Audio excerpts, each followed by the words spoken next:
नमस्कार बच्चों, मैं सोनू कुमार। मेरे YouTube चैनल द्रोणाचार्य में आपका स्वागत है। आज से मैं शुरू करने जा रहा हूं 12वीं क्लास के इतिहास, जो भी बच्चे फुल्ली NCERT पर आधारित है, जो भी बच्चे Bihar board, UP board, Rajasthan board या तो अदर किसी भी बोर्ड का बच्चे होंगे, जिस किसी भी बोर्ड में NCERT का सिलेबस चलता है, वो सब बच्चे के लिए VVI उस सभी के लिए ये क्लास है। अगर आपको अदर कंपटीशन के भी तैयारी करते हैं तो उसके लिए भी बहुत ज़्यादा VVI है। तो हम आपको जो है कि बताने जा रहा हूँ कि इस तरह में किस तरह से क्या क्या पढ़ना है। सबसे पहली जो भारतीय इतिहास को 12वीं क्लास के जो इतिहास है उसको 3 भागों में बांट के पढ़ते हैं। और सबसे पहला भाग है प्राचीन भारत, दूसरा भाग है मध्यकालीन भारत, तीसरा भाग है आधुनिक भारत।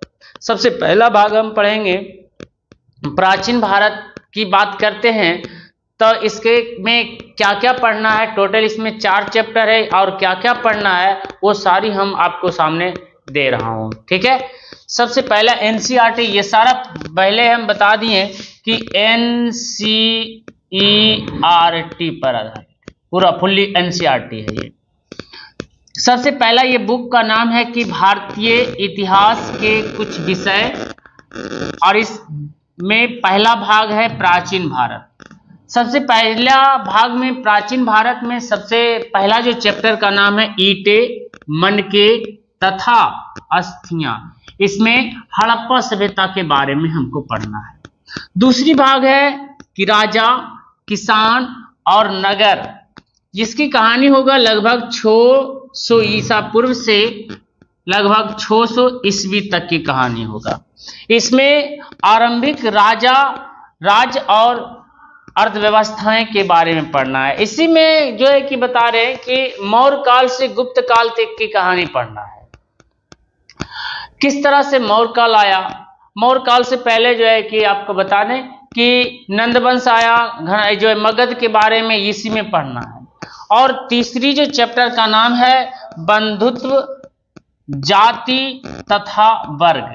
लगभग इसकी कहानी पढ़ना है 600 ईसा पूर्व से लेकर 600 ईस्वी तक। इसके आरंभिक समाज के बारे में पढ़ना है, पहले समाज के बारे में। तो इसमें हम लोग महाभारत से रिलेटेड जो भी है इसमें पढ़ेंगे महाभारत के बारे में। चौथी जो चैप्टर आपका है, ये पहला चैप्टर, दूसरा चैप्टर, तीसरा और चौथा चैप्टर है कि विचारक, विश्वास और इमारतें। इसमें ही बौद्ध धर्म और जैन धर्म आ जाएगा। बौद्ध धर्म और जैन धर्म पढ़ना है, जैन धर्म पढ़ना है। तो ये आपकी जो जितने भी हमने प्राचीन भारत के इतिहास में जो पढ़ना है, 4 मतलब चैप्टर है, ये चारों चैप्टर हमने आपको कंप्लीट कर दिया है। ये रहा आपके 4 चैप्टर। नेक्स्ट में हम आगे बढ़ते हैं और अगला है मध्यकालीन भारत की ओर चलते हैं।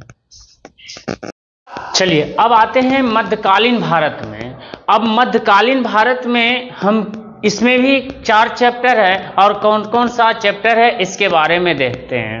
मध्यकालीन भारत में इसके भाग 2 हो जाएगा और भाग 2 के नाम है मध्यकालीन भारत। और मध्यकालीन भारत में हमको क्या पढ़ना है। सबसे पहला चैप्टर है यात्रियों के नजरिए, दूसरा चैप्टर है कि भक्ति सूफी परंपरा, और तीसरा जो चैप्टर आपका है एक साम्राज्य की राजधानी विजयनगर।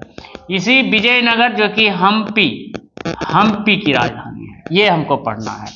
चौथा जो चैप्टर है किसान, जमींदार और राज्य के बारे में पढ़ना है। इस तरह से जो है कि 4 चैप्टर जो है कि मध्यकालीन भारत में है। नेक्स्ट वेब में आप आते हैं भाग 3, और भाग 3 में है आधुनिक भारत।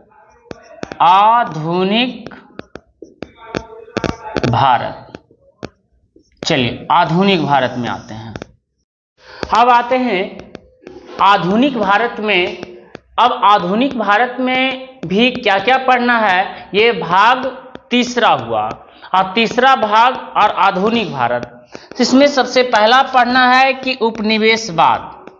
जब भारत को गुलाम बनाना शुरू किया तो उपनिवेशवाद होना और देहात में घुसना शुरू कर दिया अंग्रेज लोग।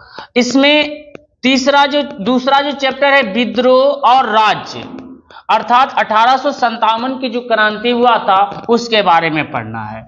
अब आते हैं कि तीसरी चैप्टर इसमें है महात्मा गांधी और राष्ट्रीय आंदोलन। कहते महात्मा गांधी ने कौन कौन से आंदोलन किए और क्या क्या हुए, ये सारी बात पढ़ना है हम लोगों को। किसमें? इसमें पढ़ना है तीसरी चैप्टर में। और चौथी चैप्टर है कि संविधान का निर्माण। कहते संविधान का निर्माण किस तरह से हुआ, ये सारी बात हम लोग आधुनिक भारत में पढ़ेंगे।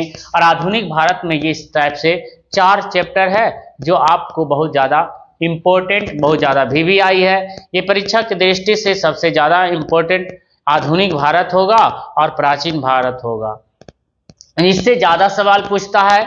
और एक है आधुनिक प्राचीन भारत का है, उससे भी सवाल पूछता है। ठीक है, आज जो है कि हमने पूरे सिलेबस के बारे में बताया, हमने पूरी चर्चा किया। हम नेक्स्ट वीडियो में कल आपका जो है कि क्या करेंगे, आपको क्लास होगा जो है कि पूरी तरह से पहला चैप्टर से आएंगे, सिंधु घाटी सभ्यता। चलिए इस पर बने रहिए। जय हिंद, जय भारत, थैंक यू, जय।